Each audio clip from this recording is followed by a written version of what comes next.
तो आज हम लोग पढ़ने वाले हैं symmetric and skew symmetric matrices, है ना। तो कल हम लोगों ने क्या बात की थी बताओगे? हाँ, ट्रांसपोज ऑफ ए मैट्रिक्स से स्टार्ट करा था। ट्रांसपोज ऑफ ए मैट्रिक्स था, फिर उसके बाद हम गए थे ऑर्थोगोनल पर। ऑर्थोगोनल मैट्रिक्स में क्या बताया था? ऐसी मैट्रिक्स जिसका ट्रांसपोज ही उसका क्या हो, इनवर्स हो। उसके कुछ क्वेश्चंस करे थे, एक एक्सरसाइज का क्वेश्चन था और 2-3 एग्जाम्पल थे, ठीक है। आज ट्रांसपोज से ही रिलेटेड अगली मैट्रिक्स टाइप पर चलते हैं, जो कि क्या है, सिमेट्रिक एंड स्क्यू सिमेट्रिक, ठीक है। ये भी किसके ऊपर डिपेंडेंट है? ट्रांसपोज के ऊपर, ठीक है। ट्रांसपोज जानते हो ना, रो का क्या बना देना है, कॉलम, और कॉलम का क्या बना देना है, रो। करें स्टार्ट? चलो देखो, कुछ मैट्रिक्स ऐसी होती हैं जिनका ट्रांसपोज करने पर वो खुद आ जाती हैं। फॉर एग्जाम्पल देखो, अगर मैं ए लिखूं इस तरीके से 1 2 3 4 5 6, अगर मैं इसका ट्रांसपोज करता हूं तो ट्रांसपोज आप लोग जानते हो क्या करना है, रो का क्या बना देना है, कॉलम। तो अगर मैं पहली रो का पहला कॉलम बना दूं, दूसरी रो का दूसरा कॉलम बना दूं, तीसरी रो का तीसरा कॉलम बना दूं, तो मुझे ये पता चलेगा कि ये मैट्रिक्स तो पहले वाली ही आ रही है। इसका मतलब क्या हो गया, ए डैश, मतलब ए। तो ए डैश इज इक्वल्स टू कितना आया, ए, ठीक है। एक चीज तो ये ऑब्जर्व करी हमने, ठीक है। दूसरी चीज क्या ऑब्जर्व कर रहे हैं कि कुछ मैट्रिक्स ऐसी होती हैं जिनका ट्रांसपोज उनका आता है नेगेटिव, जिनका ट्रांसपोज उनका क्या आता है, नेगेटिव। फॉर एग्जाम्पल सब इक्वल टू हमने लिया इस तरीके से 1 -2 2 3, और यहाँ 0 लेना चाहिए, 0 0, और -1, यहाँ पर हमने लिया -3, ठीक है। और यहाँ पर कितना लिया हमने, 1, और ये वाला कितना लिया, 0, इतना, ठीक है। ये वाली मैट्रिक्स ली मैंने। अगर मैं इसका ट्रांसपोज निकालता हूं तो देखो क्या आएगा, पहली रो का क्या बना देंगे, पहला कॉलम, दूसरी रो का क्या बना देंगे, दूसरा कॉलम, और ये जो तीसरी रो है इसका क्या बना देंगे, तीसरा कॉलम, ठीक है। इस तरीके से बन जाएगा। अब देखो क्या करेंगे हम, अगर मैं इससे माइनस कॉमन ले लूं तो कितना हो जाएगा, 0 2 3, ये वाला हो जाएगा -2, ये वाला 0, और ये वाला कितना होगा, -1। इसे देखोगे तो कितना होगा, -3 1 0। तो ऐसा नहीं लग रहा अब ये वापस से वही मैट्रिक्स बन गई हो। तो अगर मैं इसके जगह वैल्यू रख दूं तो कितना आएगा, ए। तो हमारे पास क्या आया, ए डैश इक्वल टू कितना आया, -a। तो हम लोगों ने ये देखा कि कुछ मैट्रिक्स ऐसी होती है जिनका ट्रांसपोज कर कर तो वो खुद आ जाती है, ठीक है। और कुछ मैट्रिक्स ऐसी होती है जिनका ट्रांसपोज करने पर उनका क्या आता है, नेगेटिव। तो ये वाली जो मैट्रिक्स होती है इन्हें हम लोग बोलते हैं सिमेट्रिक, ठीक है। क्या बोलते हैं, सिमेट्रिक। और ये वाली जो होती है इन्हें हम लोग क्या बोलते हैं, स्क्यू सिमेट्रिक, ठीक है। सिमेट्रिक का पता चला, स्क्यू सिमेट्रिक का पता चला। तो डेफिनेशन लिख देते हैं, देखो किस तरीके से लिखेंगे, ठीक है। किस तरीके से लिखेंगे देखना जरा, देखो ए स्क्वायर है, सबसे पहले लिखते हैं सिमेट्रिक मैट्रिक्स की, सिमेट्रिक मैट्रिक्स, ठीक है। शांत रहो भाई, इधर देखो। सिमेट्रिक मैट्रिक्स क्या है, देखो जरा आराम से आराम से, ठीक है। क्या बताया मैंने, देखो कि a square matrix, a square matrix A is called a symmetric matrix, है ना। Symmetric matrix if A dash is equals to कितना हो, ए। अगर ए डैश इक्वल टू कितना हो, ए हो, तो ऐसी मैट्रिक्स को हम लोग क्या बोलते हैं, सिमेट्रिक। अगर एग्जाम्पल की बात करें तो एग्जाम्पल मैंने इसका एक लिख ही दिया, है ना। तो एग्जाम्पल के लिए हम लिख सकते हैं ए इज इक्वल्स टू ये वाली मैट्रिक्स 1 2 3 1 2 3, फिर कितना है 2 4 5, यहाँ लिखा 2 4 5, और तीसरा वाला है 3 5 6, यहाँ लिख दिया 3 5 6, ठीक है। चलो ये तो हो गया किसके लिए, सिमेट्रिक मैट्रिक्स के लिए। अगर स्क्यू सिमेट्रिक की डेफिनेशन लिखना चाहो तो किस तरीके से लिखोगे, अब तो आइडिया होगा कुछ, बोलो क्या लिखना चाहिए।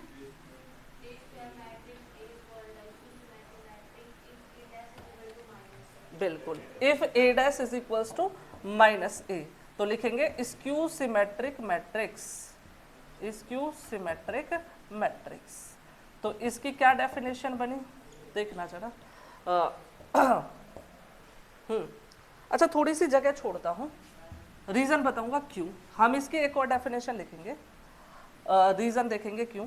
अब देखो स्क्यू सिमेट्रिक देखते हैं। स्क्यू सिमेट्रिक जो है उसकी डेफिनेशन क्या है।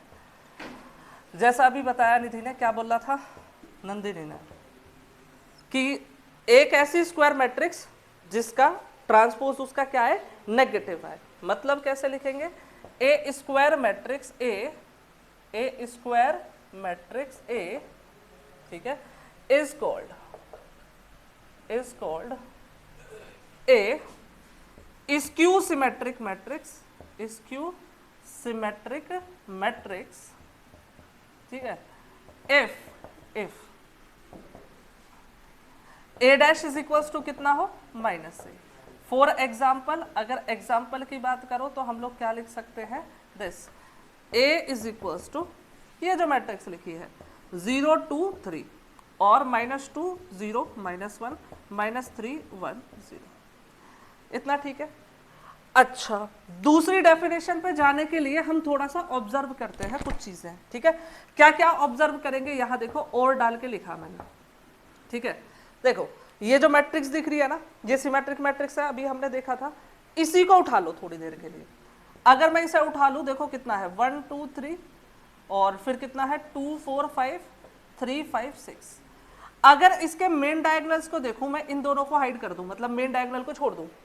अब तुम एक बात नोटिस कर रहे हो कि मेन डायगोनल के दोनों तरफ के एलिमेंट सेम है, 2 3 2 3 और 5 और 5, ठीक है। अब ध्यान से समझना, इस एलिमेंट को हम क्या लिखते हैं, a12, और इस वाले एलिमेंट को क्या लिखते हैं, a21। तो तुम्हें ऐसा नहीं लग रहा a12 इक्वल टू a21 है। चलो अगले पर जाते हैं।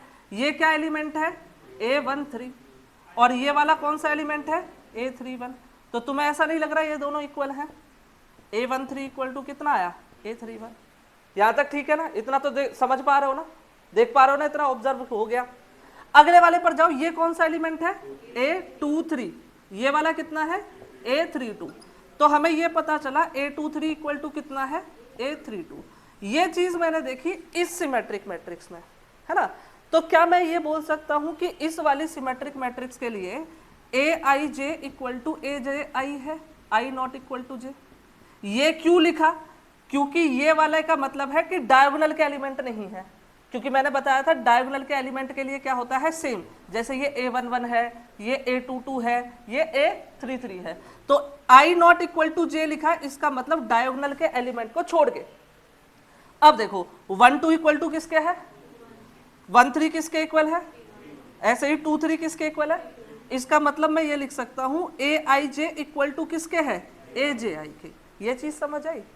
और ये सिर्फ इसी मैट्रिक्स के लिए नहीं है जो फॉलो हो रहा है, जितनी भी सिमेट्रिक मैट्रिक्स है सबके लिए ये कंडीशन फॉलो होती है। तो हम इसको as a defining characteristic use कर सकते हैं। मतलब क्या, मैं इसको यूज करके क्या कर सकता हूं, डेफिनेशन बना सकता हूं। वो डेफिनेशन क्या बनेगी, देखो कि if a is equals to aij, ठीक है, n cross n is a square matrix, then A is symmetric, A is called symmetric, we should write A is called symmetric if and only if, ठीक है, aij is equals to aji for all I is not equal to j। ये चीज आई ना समझ, ये कैसे लिखा मैंने। चलो ये हो गया। बिल्कुल सेम हम स्क्यू सिमेट्रिक की डेफिनेशन बनाते हैं। देखना क्या ऑब्जर्व करेंगे इसमें। देखो इसको थोड़ी देर के लिए रिमूव कर देता हूं क्योंकि इसका काम तो हो गया खत्म। अब आते हैं इस वाले पर, यही थी ना स्क्यू सिमेट्रिक। इसको देखो, इसको अगर मैं देखूं तो कितना है, देखो यह है 0 2 3, फिर -2 0 -1 -3 1 0। यहां तक ठीक है। अब समझना, देखो अगर मैं मेन डायगोनल के एलिमेंट देखूं तो सारे कितने हैं, 0। तो इसे मैं ऐसा लिख सकता हूं ना, aij equal to 0 for i equal to j। याद है ना, मैंने बताया था ना डायगोनल वाले के लिए दोनों सेम रहेंगे। तो ये हो गया डायगोनल वाले के लिए। अब ध्यान से देखना, ये कौन सा एलिमेंट है, ये वाला कौन सा एलिमेंट है। तुम्हें ऐसा नहीं लग रहा कि a21 इक्वल टू -a12 है, ठीक है। ये वाला देखो ये कितना है A13, ये कितना है, तो यहां से ऐसा नहीं लग रहा कि A31 equal to minus A13 है, ठीक है। ये वाला कितना है A23, ये कितना है A32। अब इसका नेगेटिव लेकर देखो A32, इसका नेगेटिव नहीं है क्या, इसका नेगेटिव देखो यही है ना, तो ये आ गया माइनस का A23। तो इसमें और इसमें बस मुझे ये डिफरेंस दिखा कि यहां पर माइनस और एक्स्ट्रा आ रहा है, तो इसके लिए बनना चाहिए Aij इक्वल टू माइनस का Aj, ये वाला, for all i is not equal to j। तो इसका यूज करके हम इसकी डेफिनेशन लिख देंगे, ठीक है। लिखे किस तरीके से बनेगी देखो, ऊपर वाला ना इसी में एडिट कर देंगे, रुक जाओ, लिखने का टाइम मिलेगा, डरो मत। हम इसे क्या लिखेंगे और करके ऐसा डाल सकते हैं, a square matrix A is equals to Aij n cross n is called skew symmetric if Aij is equals to minus Aj for all I is not equal to j and Aij is equals to 0 for all I is equal to j, ठीक है। ये है definition, ठीक है। यहां तक कोई doubt हो किसी भी बच्चे को तो बताओ, ठीक है ना इतना, तो लिखो जल्दी से, फिर करते हैं आगे। करें भी आगे, देखो कुछ क्वेश्चंस करते हैं इससे रिलेटेड, ठीक है। सिंपल सिंपल से क्वेश्चन रहेंगे, बस डेफिनेशन ध्यान रखना, डेफिनेशन याद है सारे क्वेश्चन समझ आ जाएंगे। देखना जरा, ये बात रिकॉर्ड हो गई है और डिलीट नहीं करूंगा इसे मैं। चलो भाई देखो ये जो क्वेश्चंस जो कर रहे हैं वो एग्जांपल्स हैं, ठीक है। देखो भाई एक तो है एग्जांपल नंबर 4, ठीक है।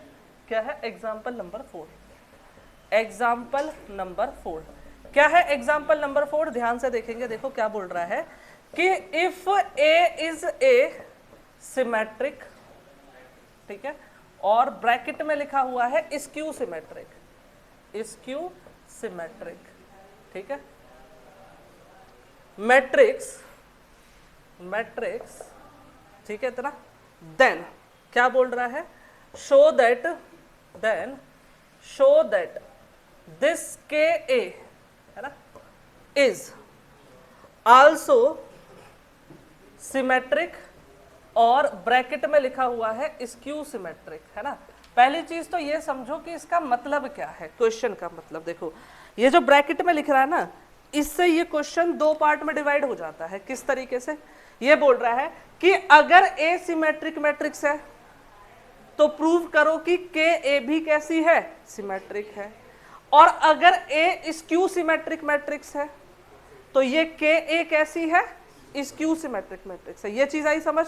तो इस क्वेश्चन में हमें दो चीजें प्रूव करनी है, पहला कि अगर A सिमेट्रिक है तो KA भी क्या होना चाहिए, सिमेट्रिक। दूसरा, अगर A स्क्यू सिमेट्रिक है तो KA भी क्या होना चाहिए। तो पहले वाले केस को हम क्या लिखते हैं, देखो प्रूफ हो जाएगा हमारा दो केस में divide. Case number 1, when A is symmetric, A हमारा क्या है, सिमेट्रिक है। एक केस तो ये बना लेंगे, ठीक है भाई। अच्छा एक बात बताओ, अगर A सिमेट्रिक है तो बाय डेफिनेशन हम लोग क्या लिख सकते हैं, A dash equal to A, therefore A dash is equals to A। अब हमें किसको सिमेट्रिक प्रूफ करना है, KA। तो अगर मैं KA का डैश निकालता हूं और ये किसके इक्वल आ गया, KA के, समझ रहे हो।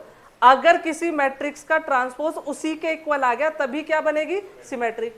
तो अगर मैं KA डैश निकालता हूं और ये वापस से क्या आ गया, KA, तो ये क्या बन जाएगी, सिमेट्रिक। देखते हैं जरा, फॉर्मूला लिखाया था इसके लिए KA डैश, A डैश की वैल्यू कितनी है, A, तो ये वापस से क्या बन गया, KA। तो KA का डैश वापस से क्या आया, KA, इसीलिए ये मैट्रिक्स कैसी है, सिमेट्रिक। KA is symmetric. चलो भाई एक काम तो हो गया, यहां तक ठीक। दूसरे केस पर जाते हैं। दूसरे केस में क्या मानना चाहिए बोलो, A is skew symmetric, let A is skew symmetric. अच्छा एक बात बताओ, अगर ये स्क्यू सिमेट्रिक है तो बाय डेफिनेशन क्या बनना चाहिए? A dash is equals to minus A. अब हमें इसे प्रूव करना है तो इसका ट्रांसपोज ले लो, के ए डैश कितना आएगा? के ए का डैश। अब ए का डैश कितना है? माइनस ए। क्या मैं इसे माइनस के ए लिख सकता हूं? अब देखो के ए का डैश क्या आया? इसके नेगेटिव के इक्वल आया, और यही तो डेफिनेशन किसकी होती है? स्क्यू सिमेट्रिक की। इसका मतलब क्या होगा? K A is skew symmetric. Skew symmetric हो गया भाई, लिखो।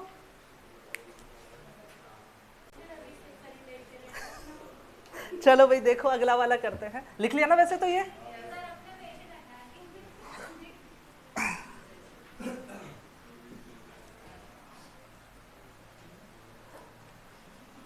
ये क्वेश्चन है भाई। समझे क्वेश्चन जरा क्या है? देखो ध्यान से देखना बच्चों। ये बोल रहा है if A and B are symmetric matrices, मतलब ए और बी कैसी मैट्रिक्स है? Symmetric. Then show that A B is symmetric if and only if A and B commute. यहां पर दो चीजें आई, एक तो ये ए एंड बी कंप्यूट, और दूसरा वाला इफ एंड ओनली इफ। तो ये तो फर्स्ट ईयर से तुम्हें पता है, इफ एंड ओनली इफ का मतलब हमें टू वे प्रूफ करना है। मतलब क्या कि अगर ए और बी सिमेट्रिक मैट्रिक्स हैं तो ए बी भी सिमेट्रिक होगा अगर ए और बी कम्यूट करते हो, और दूसरा कि अगर ए बी कम्यूट करते हैं तो हमें प्रूफ करना पड़ेगा ए बी क्या है? सिमेट्रिक। इफ एंड ओनली का मतलब यही बताया था ना फर्स्ट ईयर में, टू वे। इधर से ये भी प्रूफ करना है और फिर वापस इससे ये भी प्रूफ करना है, ठीक है। अब ये जो वर्ड है कम्यूट, इसका मतलब क्या है? देखो कम्यूट का मतलब क्या होता है? अगर मैं बोलूं ए और बी कम्यूट करते हैं, इसका मतलब A B equal to B A, है ना। कम्यूट करने का मतलब क्या है? ए बी इक्वल टू कितना आना चाहिए? बी ए। तो मुझे दो चीजें प्रूफ करनी है, वो चीजें लिखते हैं। देखो प्रूफ पहले करते हैं फॉरवर्ड पार्ट। फॉरवर्ड पार्ट का मतलब ए बी को सिमेट्रिक ले लेते हैं, let A B is symmetric, ठीक है। तो अब हमें प्रूफ क्या करना है? ये देखो हमें प्रूफ करना है ए और बी क्या करते हैं? कम्यूट करते हैं, मतलब ए बी इक्वल टू किसके आना चाहिए? बी ए के। करूं? अच्छा ये बताओ, अगर ए बी सिमेट्रिक है तो क्या इसका मतलब मैं ये लिख दूं A B dash is equal to कितना? A B. अरे इसका तो फॉर्मूला पढ़ा था ना, बताया था पीछे की तरफ से लिखते हैं, तो ये आएगा B dash A dash is equal to कितना? अब हमें ये दे रखा है क्वेश्चन में कि ए एंड बी आर क्या है? Symmetric. Symmetric A and B are symmetric. अगर ये सिमेट्रिक है इसका मतलब ए डैश किसके इक्वल होना चाहिए और बी डैश किसके इक्वल होना चाहिए? बी। इन दोनों की वैल्यू यहां सब्स्टिट्यूट करो तो क्या बना? ये बी ए, और ये क्या बना भाई? A B. तो B A equal to A B आ गया, तो क्या मैं ये लिख दूं ए एंड बी कम्यूट? चलो एक चीज तो हो गई प्रूफ, है ना। दूसरे पर आते हैं, इसे बोलते हैं रिवर्स इंक्लूजन, ठीक है। तो इसमें क्या करेंगे? अब हम लोग ये सपोज करके चलेंगे कि ए और बी क्या करते हैं, और हमें प्रूफ क्या करना पड़ेगा कि ए बी इज सिमेट्रिक। तो देखो एज्यूम दैट ए बी या फिर ए एंड बी कम्यूट। अगर ये कम्यूट करते हैं इसका मतलब हो गया भाई ए बी इक्वल टू कितना हो गया? बी ए। चलो यहां तक ठीक है। अच्छा एक बात बताओ, मुझे तो क्या प्रूफ करना है कि ए बी क्या है? सिमेट्रिक। सिमेट्रिक कब होगी? जब ए बी का होल डैश इक्वल टू किसके इक्वल आए। तो इसका तो डैश करना पड़ेगा, दोनों तरफ डैश करोगे तो A B dash is equal to B A dash. इसको सेम रखते हैं, इसमें कुछ नहीं करने वाले हम। ये बनेगा ए बी का डैश, इधर वाले में फॉर्मूला लगाओ, क्या बनेगा? ए डैश बी डैश। क्या कर रहा है? बता देना, उल्टा करते हैं, यहां से लिखेंगे ए डैश बी डैश। अच्छा फिर से देखो, हमें ये तो गिवन ही है ना कि ए और बी क्या है? Symmetric. Since A dash is equals to A और B dash is equals to B. क्यों? क्योंकि ए और बी क्या है? सिमेट्रिक है। इन दोनों की वैल्यूज को यहां रखो, तो इसका मतलब ये बनेगा A B dash is equals to A B. अब क्योंकि ए बी का डैश किसके इक्वल आ गया? ए बी के, इसका मतलब ए बी क्या है? सिमेट्रिक। यही तो प्रूफ करना था, ए बी इज सिमेट्रिक। कोई डाउट हो तो बोलो, नो तो लिखो जल्दी से। चलो भाई देखो आगे बढ़ते हैं, अगला क्वेश्चन देखते हैं।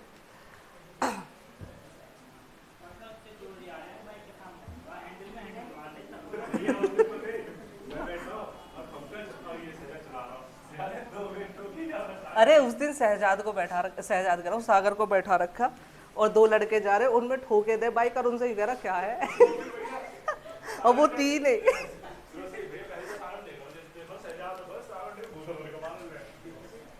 एग्जाम्पल नंबर 7, ये ऐसा लगता है जैसे जानबूझ के ठोकता हो। देखो क्या है, if A is a matrix, A is any matrix, any matrix, then prove that this a dash and a dash a are both symmetric matrices। ठीक है, ये है, ध्यान से समझना क्या है। देखो ये क्या बोल रहा है कि A अगर कोई भी मैट्रिक्स है, नहीं पता सिमेट्रिक है, स्क्यू सिमेट्रिक है, कुछ मतलब नहीं, बट A डैश और A डैश A दोनों की दोनों कैसी होंगी, सिमेट्रिक। करके देखते देखो, और सॉल्यूशन बहुत सिंपल है। देखो पहले वाली मैट्रिक्स पर आओ, देखो एज अगर मैं A डैश का होल डैश करूं, तुम्हें पता है ना कैसे करते हैं डैश, बताओ। A डैश का डैश, फिर ए का डैश, मैंने बताया था डबल डैश का मतलब ए। अब ये देखो इस वाली मैट्रिक्स का ट्रांसपोज, ये खुद आ गई ना, इसका मतलब ये कैसी मैट्रिक्स है, सिमेट्रिक। इसका मतलब ए डैश इज सिमेट्रिक। चलो भाई बहुत बढ़िया, ये तो हो गया। दूसरे वाली पर आते हैं आल्सो। दूसरी वाली कौन सी है, ए डैश ए डैश ए का ट्रांसपोज करोगे तो यहां से करेंगे ए डैश, फिर ए डैश का डैश, ये तो हो गया ए डैश, ये वापस से क्या बना ए। अब देखा ए डैश ए का ट्रांसपोज किसके इक्वल आया, ए डैश ए के। इसका मतलब ये भी कैसी है, symmetric. This implies that A dash A is also symmetric. ये भी हो गई भाई सिमेट्रिक। कोई दिक्कत यहाँ तक, ठीक है। अगला वाला और करते हैं। देखो ये है एग्जाम्पल नंबर 8, ठीक है, बहुत सिंपल सा है, देखना जरा ध्यान से। यहाँ लिख देते हैं एग्जाम्पल नंबर 8। क्या बोल रहा है कि show that this B dash A B is symmetric और skew symmetric according as A is symmetric और skew symmetric। इसमें भी अब दो पार्ट हो गए, कैसे वो समझना। देखो क्वेश्चन बोल क्या रहा है वो समझो। क्वेश्चन बोल रहा है कि प्रूफ करो ये जो मैट्रिक्स है ये सिमेट्रिक होगी, है ना, या फिर स्क्यू सिमेट्रिक होगी according as A is symmetric और स्क्यू सिमेट्रिक। मतलब ये वाली सिमेट्रिक होगी अगर ए क्या है, सिमेट्रिक है, ये वाली स्क्यू सिमेट्रिक होगी अगर ए क्या है, स्क्यू सिमेट्रिक। तो इसमें दो चीजें प्रूफ करनी है, ठीक है। पहले वाले पर जाते हैं प्रूफ पर, प्रूफ, और इसमें लिखते हैं केस 1। केस 1 में हम लोग क्या ले लेते हैं, लेट ए इज सिमेट्रिक। अच्छा, अगर ए सिमेट्रिक है इसका मतलब क्या है, ए डैश इज इक्वल्स टू कितना होगा, ए। अब देखो हमें प्रूफ क्या करना पड़ेगा, अब क्योंकि हमने ए को सिमेट्रिक मान लिया तो अब हमें ये प्रूफ करना पड़ेगा ये वाली मैट्रिक्स भी कैसी है, सिमेट्रिक है। तो इसका ट्रांसपोज देख लो, बी डैश ए बी का ट्रांसपोज, यही है ना, बी डैश ए बी। अब बताओ इसका ट्रांसपोज क्या होगा, बी का डैश, ए का डैश, बी डैश का डैश। अब देखो ये कितना होगा, बी डैश, ए डैश की वैल्यू कितनी है, ए, और बी डबल डैश कितना हो जाता है, बी। अब तुम्हें ऐसा नहीं लग रहा कि इसका ट्रांसपोज वापस से ये खुद आ गया, इसका मतलब ये मैट्रिक्स कैसी है, सिमेट्रिक, इज सिमेट्रिक। तो ये हो गई भाई सिमेट्रिक मैट्रिक्स। बताओ यहां तक कोई प्रॉब्लम इस वाले क्वेश्चन में अभी तक। देखो फिर से मैंने क्या बोला, कि अगर ए सिमेट्रिक है तो ये क्या प्रूफ करना पड़ेगा, सिमेट्रिक। अगर ए स्क्यू सिमेट्रिक है तो इसे क्या प्रूफ करना पड़ेगा, स्क्यू सिमेट्रिक। अब मैंने पहले केस में क्या माना कि ए क्या है, सिमेट्रिक है, तो by definition A dash equal to कितना होना चाहिए, ए। अब मुझे ये प्रूफ करना है कि ये भी सिमेट्रिक है। अब सिमेट्रिक कब होगी, जब इसका डैश किसके इक्वल आए, इसी के इक्वल आए। तो मैंने इसका डैश निकाला। डैश कैसे निकालते हैं, यहां से लिखना स्टार्ट करते हैं, बी डैश, फिर ए का डैश, फिर इसका डैश, तो बी डैश का डैश। तुम्हें पता है डबल डैश का मतलब क्या होता है, डैश खत्म, और ए डैश की वैल्यू कितनी हो गई, ए, ये वाला सेम। अब देखो इसका डैश वापस से ये आ गया, इसीलिए ये कैसी मैट्रिक्स है, सिमेट्रिक। एक तो हो गया। केस नंबर 2 पर जाते हैं। केस नंबर 2 क्या है देखना, लेट कर लेते हैं A is skew symmetric. Skew symmetric मान लिया हमने ए को। अगर ये स्क्यू सिमेट्रिक है, इसका मतलब ए डैश इक्वल टू कितना होना चाहिए। अब मुझे ये प्रूफ करना है कि ये जो मैट्रिक्स है ये कैसी है, स्क्यू सिमेट्रिक। अब स्क्यू सिमेट्रिक कब होगी, जब मैं इसका क्या निकालूं, डैश निकालूं, और वो डैश निकल कर किसका है, इसी का नेगेटिव है। अब देखो डैश लगाओ, यहां से स्टार्ट करेंगे बी डैश, ए डैश और बी डैश का डैश। अब ए डैश की वैल्यू कितनी है, माइनस ए, और ये कितना है, बी, तो ये हो गया minus B dash A B, आ गया ना इसी का नेगेटिव, और इसका नेगेटिव आ गया, तो ये क्या बन जाएगी, स्क्यू सिमेट्रिक। हाँ जी, क्योंकि कम्यूटेटिव नहीं होती ना मैट्रिक्स की मल्टीप्लिकेशन। 12th में सीखा होगा कि A B equal to B A नहीं लिख सकते, तो आगे पीछे नहीं कर सकते इन्हें मल्टीप्लिकेशन। ठीक है, लिखो। आज की सभा में इतना ही, बाकी करते हैं कल।